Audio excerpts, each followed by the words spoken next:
अब जो हमने सुना, डॉक्टर्स के पास जो अपॉर्चुनिटीज़ हैं, जिनका फ़ायदा उनको मिलता है, और उनको जो फ़ायदा मिलता है उसका सीधा सीधा फ़ायदा उन मरीज़ों को होता है जो उनसे मिलने आते हैं, जो उनको दिखाने आते हैं और इस उम्मीद में आते हैं कि यही डॉक्टर मेरे लिए सही है। कई बार डॉक्टर और मरीज़ का जो रिश्ता है ना, वो जो केमिस्ट्री जिसे कहते हैं, वो इतनी इम्पॉर्टेंट हो जाती है और वो इतनी ज़बरदस्त हो जाती है कि अगर डॉक्टर 10 दिन के लिए कहीं बाहर भी गए हैं तो मरीज़ बिल्कुल स्टबर्न हो जाता है कि नहीं, मुझे उन्हीं से दिखाना है। और कहीं ना कहीं डॉक्टर्स को ये बात बहुत अच्छी लगती है कि वैसे तो सेलिब्रिटीज़ के बहुत सारे फ़ैन फॉलोइंग होते हैं, लेकिन डॉक्टर्स जो असली हीरोज़ हैं, जो हमारी ज़िंदगी भी बचाते हैं, हमारी ज़िंदगी को जीने का एक नया आयाम भी देते हैं, उनका जब पेशेंट के साथ एक रिश्ता बन जाता है ना, कभी कभी हम सुनते कि अरे ये डॉक्टर ना बहुत अच्छा है, इनके यहाँ बहुत लंबी लाइन लगी होती है, लोग एक एक महीने का नंबर लगा के बैठे होते हैं क्योंकि उनको उन्हीं डॉक्टर से दिखाना है।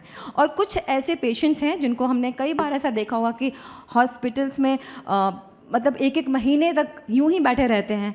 तो ये होता है रिश्ता। खैर, आगे बढ़ते हुए इस बात में कोई डाउट नहीं है कि हमारे देश में जन स्वास्थ्य की बेहतरी के लिए उठाए गए कदम आज विश्व पटल पर मिसाल बन रहे हैं। हमने बड़ी से बड़ी क्राइसिस को लड़ने में किसी को भी पीछे छोड़ दिया है, एक दुनिया को नई राह दिखाई है। कोविड-19 के दौरान भी हमारे हेल्थ केयर हीरोज़ की हिम्मत और हौसला हमें लगातार जीतने का जज्बा देता रहा।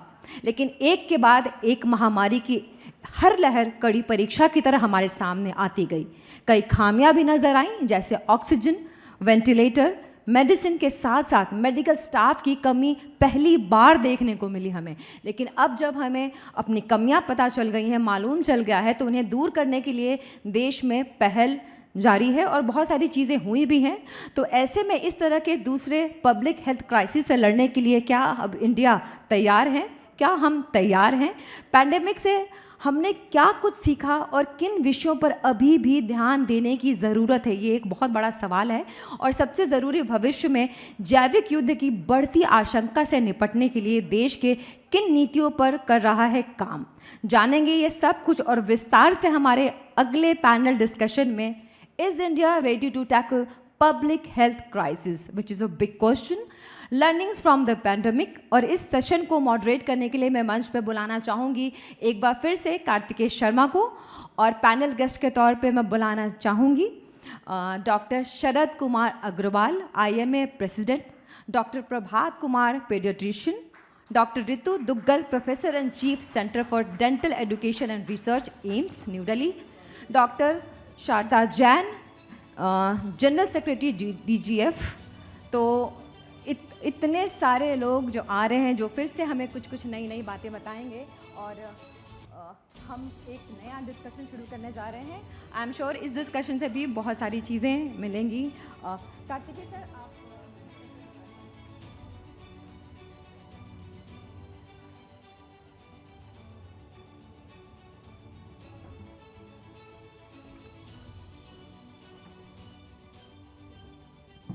हेलो। मुझे लगता नहीं कि पैंडेमिक के बारे में या पैंडेमिक से जुड़ी यादें या उसके चैलेंजेस या उससे जुड़े कष्ट, sad moments, success of our project, at moments failure of it, participation of even social and religious sector. जैसे याद होगा दिल्ली में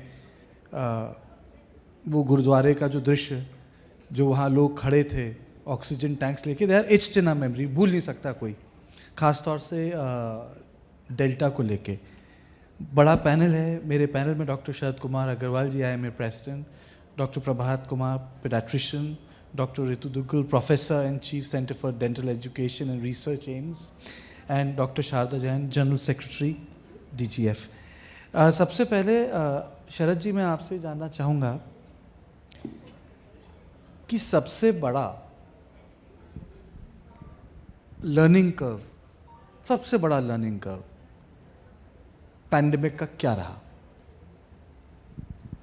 देखिए, जब आपदा में जब कोई भी चीज़ चैलेंज आपके पास आते हैं, then you come to learn, नए इनोवेशंस होते हैं। पेंडेमिक का सबसे, अगर हम कहें आज रिट्रोस्पेक्टिवली देखें, जो इंफ्रास्ट्रक्चर डेवलपमेंट हुआ, that is the biggest achievement. हर अस्पताल के अंदर बेड्स की संख्या बढ़ गई, हर अस्पताल में ऑक्सीजन अवेलेबिलिटी बढ़ गई, ज़्यादातर हॉस्पिटल्स में ऑक्सीजन प्लांट लग गए, जो पहले हम ऑक्सीजन बाहर से मंगाया करते थे। तो ये इंफ्रास्ट्रक्चर वाइज बहुत ज़्यादा इम्प्रूवमेंट हुआ। दूसरा, पूरी सोसाइटी को एंड पॉलिटिकल वर्क को भी इस बात का एहसास हुआ कि डॉक्टर्स इम्पॉर्टेंट हैं देश के लिए। एक जनरलाइज सा एक माहौल बन गया था कि कोई भी, जैसा आपने पहले उसमें डिस्कशन करा कि वायलेंस एंड डॉक्टर्स पेशेंट रेश, जो आपका रिलेशनशिप है वो डिस्टॉर्ट हो रहा था। लोगों को वो विश्वास वापस आया, क्योंकि पैंडेमिक के दौरान हमने देखा जब अपने घर के सगे वाले वो आपको छूने को तैयार नहीं हो रहे थे, तब वहाँ पे डॉक्टर और हेल्थ केयर वर्कर थे जो आपकी दिन रात सेवा कर रहे थे। और मैं आपका 2 मिनट और लूँगा, इस चीज़ को हमने ऐसे ही नहीं करा है।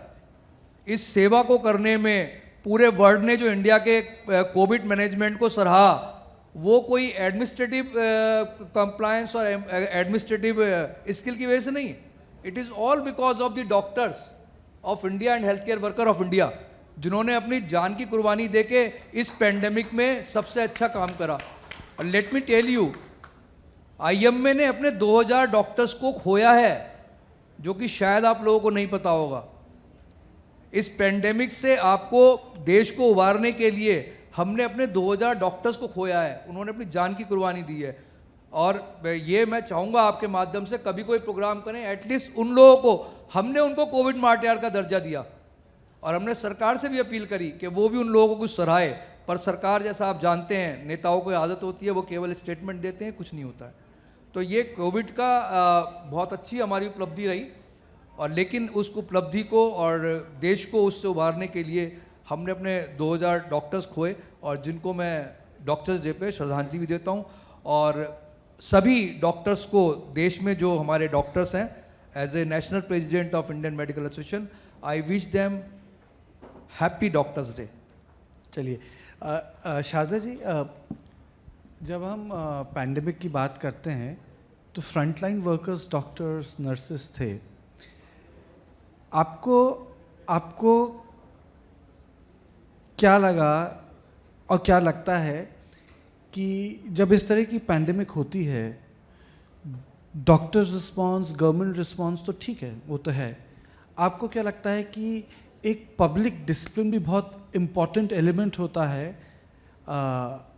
When it comes to pandemics और इस तरह की एपिडेमिक रिलेटेड कैटास्ट्रोफीज़ में, जहाँ फिजिकल इंफ्रास्ट्रक्चर के साथ सिविल सोसाइटी का कोऑपरेशन अत्यंत महत्वपूर्ण हो जाता है? जैसे आपने भी कहा, एपिडेमिक का हम लोगों को याद नहीं है कभी ऐसा हुआ और कभी ऐसा होगा। It was really an acute crisis, and जैसे डॉक्टर शरद ने अभी बताया कि इंफ्रास्ट्रक्चर का बहुत मैसिव डेवलपमेंट हुआ। बट मैं कहती हूँ कि salute to all this doctor community, nurses community, paramedics. Without any hesitation, they worked day and night, and at that particular time, जब सबको दिखाई दे रहा है क्राइसिस, तो जो ह्यूमन फैक्टर है, कम्युनिटी फैक्टर, उसका कोऑपरेशन एक्सपेक्टेड है कि बहुत कोऑपरेटिव होगा। और देखा गया कि जो है, जहाँ तक कि डॉक्टर्स को जितनी परेशानी हो रही थी, नर्सिस को परेशानी हो रही थी, सब जगह हो रही थी, बट जो एक कॉल आई कि हमें आत्मनिर्भर बनना है, तो आप देखें कि कुछ भी नहीं था हमारे पास, और over just in a very fast way that we could meet this particular challenge by developing all those kits and things like that, I think it was really amazing. But Dr. शरद ने जैसे कहा अभी कि एक जो mistrust आया है public के अंदर और डॉक्टर कम्युनिटी के अंदर, हिंदुस्तान में अब लोग सोचते ही नहीं है कि कोई नॉर्मल डेथ्स भी नाम की कोई चीज़ होती है। वो अगर अस्पताल में ले गए हैं तो उनका मतलब एक तो बिल नहीं देना उनको क्योंकि डेथ हो गई है, तो वो इतना हंगामा क्रिएट करेंगे, वो 90 इयर्स के ओल्ड फादर को लेके जाएंगे, मदर को लेके जाएंगे.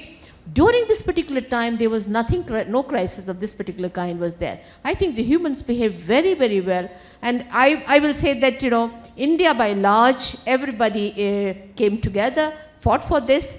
And not only this, everywhere in the world, you know, people are recognized as far as the India has tackled this particular problem. So I will say that human factor, the community has definitely also stood by the doctors and the medical fraternity in this crisis. बिल्कुल सही बात है. प्रभात जी, मुझे एक चीज़ बताइए, जब pandemic हुआ तो पैंडेमिक में सब लोग अफेक्टेड थे, बारिंग चिल्ड्रन. उस रेंज में नहीं थे, अगर याद हो डेल्टा वाले में, barring that everyone was getting affected.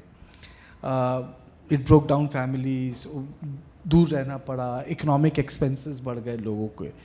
लेकिन ये जो एक चीज़ बड़ी साफ हो गई कि हिंदुस्तान इंसुलेटेड नहीं है. With modern travel from LA to Delhi, it will take 16 hours for any disease to arrive. 16 hours. यानी अगर इस तरह का आउटब्रेक हो जाए किसी कंटेजियस डिसीज़ का, जो अनलाइक एबोला जो इतनी कंटेजियस है कि लोगों को ख़त्म कर देती है, अगर इस तरह की हो जाए तो आपका रिस्पांस टाइम 18 घंटे है. आपको लगता है कि इस रिस्पांस टाइम पे काम करने की ज़रूरत है?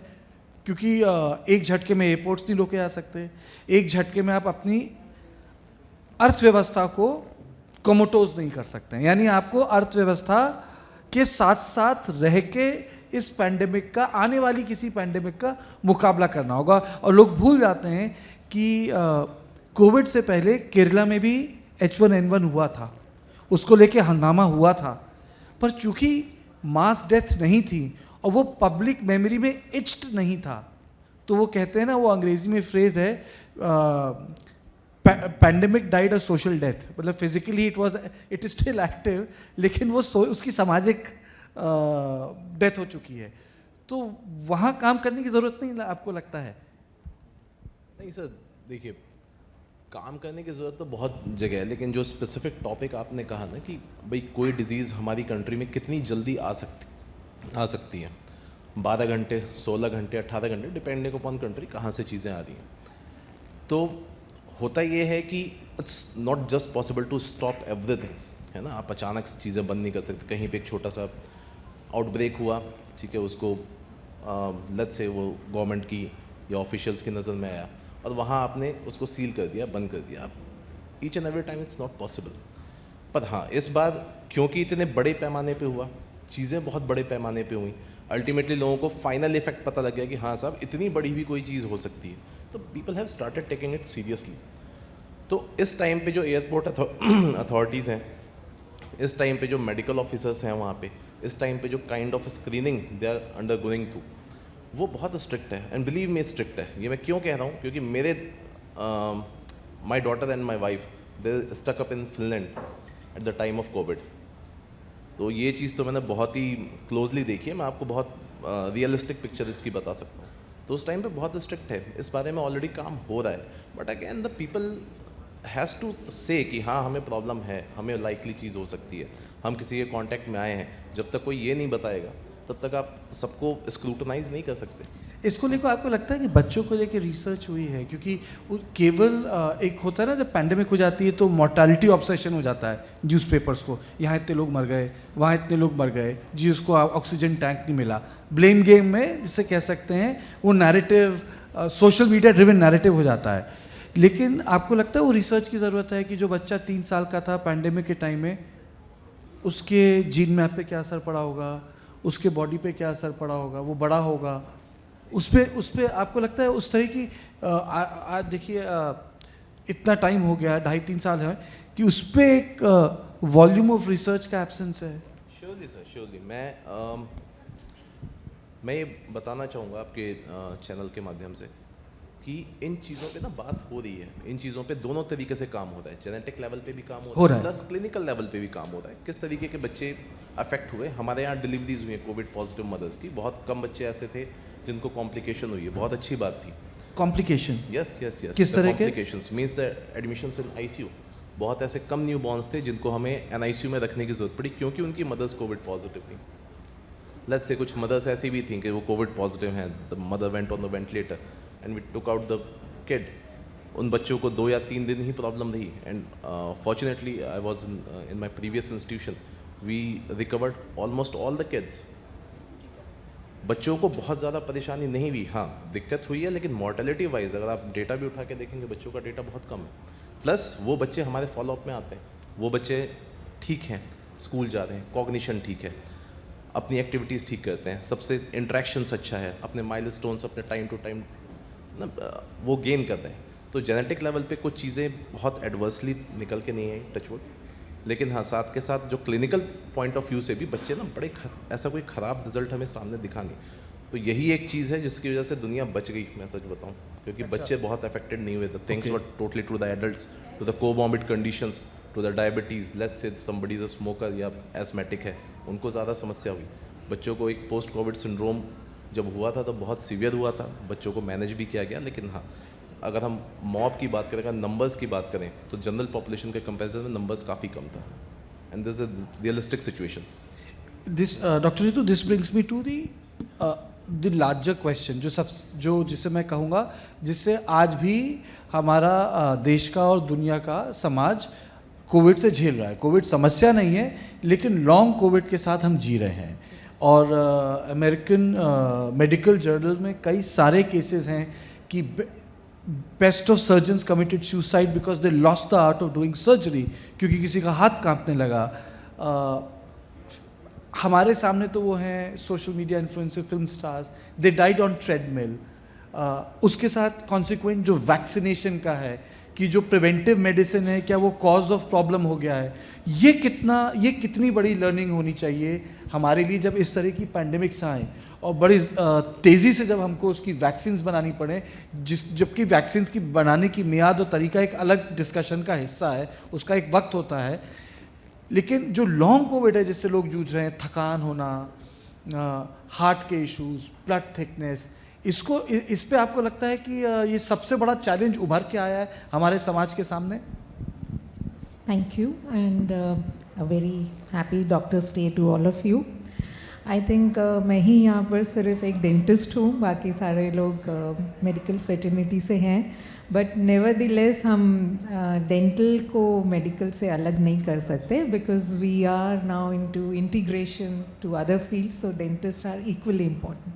जहाँ तक आपका क्वेश्चन जो आपने और सब पैनलिस्ट से पूछा और मैं थोड़ा अपना शेयर करना चाहती हूँ, if you permit me, it may lead to add some points which you have been asking to others. So सबसे पहले ये पैंडमिक ने सबको क्या सिखाया, ये खाली डॉक्टर्स को नहीं, खाली एक मीडिया पर्सन को नहीं, एक खाली नेता को नहीं, खाली सब नहीं, आई थिंक ऑल ऑफ अस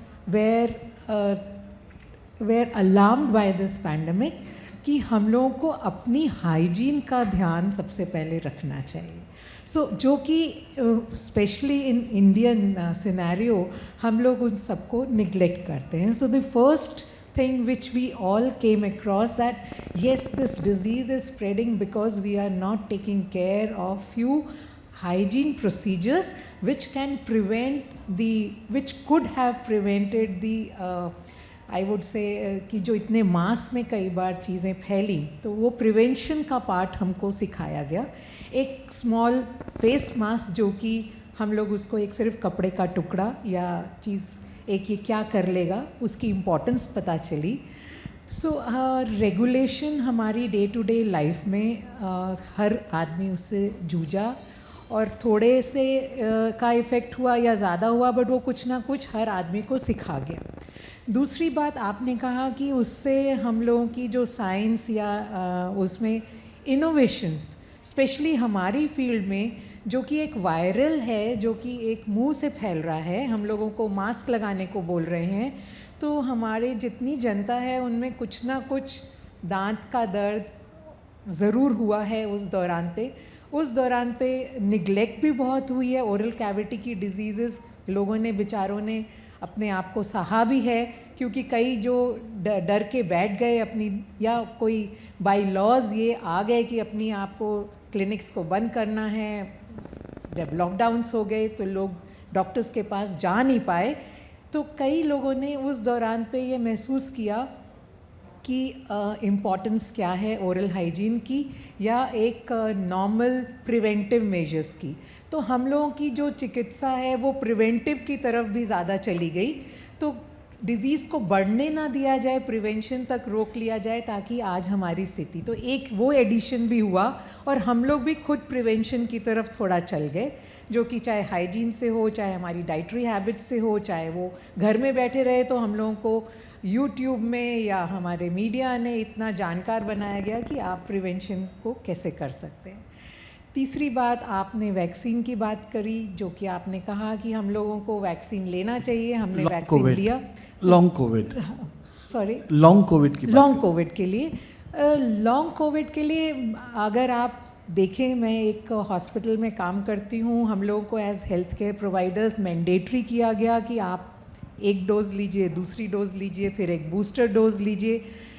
तो अगर आप हमारा अपना जो एक कम्युनिटी का फीडबैक लेंगे, एक तो उस टाइम माइंड में ये था कहीं पर कोवैक्सिन दी जा रही है, कहीं पर कोविशील्ड दी जा रही है, तो उसके आउटकम्स उस टाइम पता नहीं थे, तो लोगों के मन में कोविशील्ड बेटर है, कोवैक्सिन जो है वो उतनी ज़्यादा टेस्टेड नहीं है, तो वो कन्फ्यूजन आज तक बना हुआ है और उसका जवाब किसी को मिला नहीं।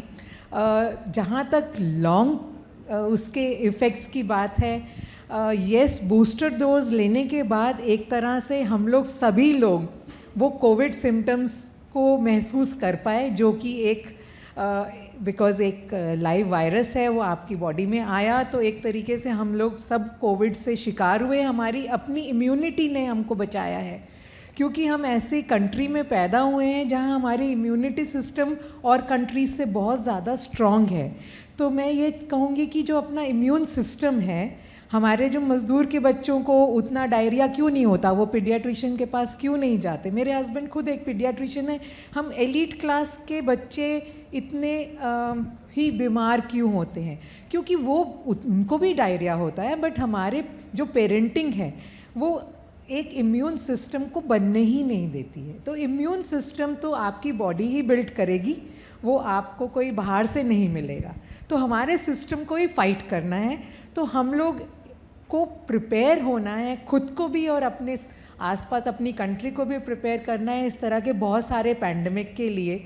जो एक पैंडमिक वेस्टर्न कंट्री के लिए था, जो एक ग्लोबली स्प्रेड हुआ, हमारा इम्यून सिस्टम ने ही हमको बचाया है। नहीं, इम्यून सिस्टम को तो धन्यवाद देना चाहिए, लेकिन आखिर में क्योंकि वक्त की कमी है, शरद जी आपको याद होगा कि हर एक महीने में 3 अगर भाग में बांट दें पैंडेमिक को, डेल्टा याद रहता है क्योंकि सबसे भयावह वही था, लेकिन डेल्टा से पहले भी था जब पूरा लॉकडाउन था, और उसके बाद जो तीसरा चरण आया था ओमिक्रॉन वाला, उसमें लोग बीमार हो रहे थे, ठीक हो रहे थे, बीमार हो रहे थे, ठीक हो रहे थे, भय नहीं था।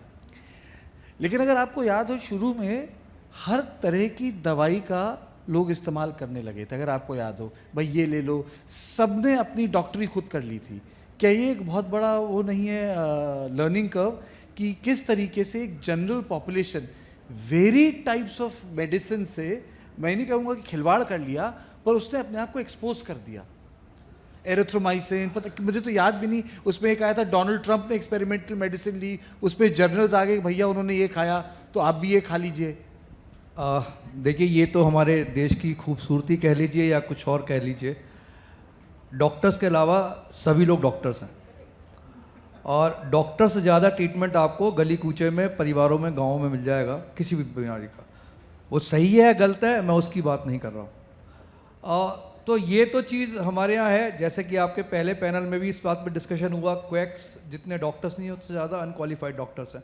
सो वो अलग चीज़ है, बट यस, डॉक्टर्स कम्युनिटी ने अपना फ़र्ज़ निभाया, और जो डेली चेंज हो रहा था वो इसलिए हो रहा था कि ये फर्स्ट टाइम कोई ऐसी डिसीज़ आई थी, रेस्पिरेटरी इन्फेक्शन की डिसीज़, जैसे आपने H1N1 कहा, या उससे पहले भी स्वाइन फ्लू, ये पहले भी आए थे, लेकिन इसका जो प्रोग्रेशन था कोविड का, स्टेप दर स्टेप वो डिफरेंट था, उसका रिस्पॉन्स नहीं हो रहा था, और इसलिए वो डेली रिजीम चेंज हो रही थी डिपेंडिंग अपॉन के क्विकली हम लोग सीख रहे थे कि ये वाले पेशेंट में, क्योंकि जो भी पेशेंट उसमें आईसीयू पे जा रहा था या वेंटिलेटर पे जा रहा था, उसका आपको याद होगा कि 3 से 4 महीने लगे थे। अब लोग भूल जाते हैं कि कोविड एयरबॉर्न भी हो सकता है। हाँ। सब लोग किनारे अपने दरवाजों से लेके बाथरूम के सब साफ करते रहते थे दिन भर बैठे हुए। अब लोग जैसे कहते हैं ना, हाथ घिस गए लोगों के, लेकिन बाद में 6 महीने बाद पता लगा भाई ये तो एयरबॉर्न है। मैं वही चीज़ कह रहा हूँ कि जब कोई नई बीमारी आती है तो डेफिनेटली आपको टाइम लगता है, तो वो रिजीम तो इसलिए चेंज हो रही थी। पर मैं थोड़ी सी बस आपका इसमें अपना ये बताना चाहूँगा, जैसे अभी मैडम कह रही थी प्रिवेंशन पे, तो प्रिवेंशन पे हम लोगों ने, इंडियन मेडिकल एसोसिएशन ने, हमारी through our 4 lakh member and more than 1700 branch across the country, हम लोगों ने अभी रिसेंटली अपना आओ गांव चले प्रोजेक्ट को रीलॉन्च करा है, जिसके अंदर हमने अपनी सभी ब्रांचेस से कहा है कि मिनिमम एक गांव को वो गोद लें, अडॉप्ट करें और उस पर प्रिवेंटिव मेडिसिन में एक्टिविटी करें। केवल एक दिन जाके और वहाँ केवल दवाई बांट के उससे कुछ नहीं होने वाला। हमने उसमें कहा है कि आप रेगुलरली एवरी मंथ उस गांव में जाएं और प्रिवेंशन पे काम करें, जिससे कि ultimately we can help the building a healthy nation. वो हमने करा है। और कोविड से तो हम अब निकल आए, और मैं आपके माध्यम से पूरे दुनिया को बताना चाह रहा हूँ कि हमारे Indian doctors and Indian medical system वो पूरा तैयार है। कोई भी इस तरह की कोई आपदा आती है तो हम लोग तैयार हैं अपना कंट्रीब्यूट करने को और पब्लिक को बचाने के लिए। तो मैं ये भी कहना चाहूँगा, किसी भी, जैसे आए दिन ये खबरें आती रहती हैं कि कोविड से भी बड़ा कोई इन्फेक्शन आने वाला है, तो किसी को परेशान होने की ज़रूरत नहीं है। फर्स्ट ऑफ ऑल तो इंफ्रास्ट्रक्चर हमारा बहुत डेवलप हो गया है। दूसरा, हम लोग हैं, हमारे पास एक कॉम्पिटेंट टीम है। तो भगवान ना करे अगर देश में कोई उससे भी बड़ा इन्फेक्शन आता है, we are there to save you. So you can rest assure we are here. हम हैं, जब हम हैं तो आपको कोई डरने की जरूरत नहीं है। चलिए इसी नोट पे इस सेशन को मैं ख़त्म करूंगा कि हाँ, Indian doctors have a higher sense of service. इसमें कोई डाउट नहीं है। तभी कोविड से, और जो उस वक्त कोविड के जो 3 भाग थे, पहला वाला डेल्टा, ओमिक्रॉन, हम उससे झेल पाए और उससे उभर पाए। लेकिन मेरा मानना है कि डॉक्टर्स का डिसिप्लिन ठीक है, लेकिन एक पब्लिक डिसिप्लिन भी रिक्वायर्ड होता है पैंडेमिक्स में। और अगर ए पॉलिटिकल नज़र से देखा जाए, क्योंकि पब्लिक डिसिप्लिन पिछली बार किसी ने बोला था तो उस पर जूतम पजार हो गई थी। पब्लिक डिसिप्लिन का मेरा मतलब यह है कि लाइन में खड़े रहिए, अपने आप को अति विशिष्ट ना समझिए, जो डॉक्टर कह रहा है बात मान लीजिए। अगर आपको लगता है कि बिस्तर की ज़रूरत नहीं तो छोड़ दीजिए, कुर्सी में बैठ के काम हो जाए तो कर लीजिए, नहीं तो फ़ोन पे बात कर लीजिए, डिजिटल कर लीजिए। वो तीसरे भाग में होगा डिजिटल, लेकिन उस पर कर लीजिए। बहुत बहुत शुक्रिया आप लोगों का, बहुत बहुत धन्यवाद। तालियां जोर से। अब सभी पैनलिस्ट से आग्रह है कि मंच पर बने रहें। हमारे खास पैनलिस्ट को फेलिसिटेट करने के लिए मैं मंच पर बुलाना चाहूँगी मनीष सेठ, हेड रेवेन्यू TV9 डिजिटल को। और सर प्लीज़ आ जाइए जी।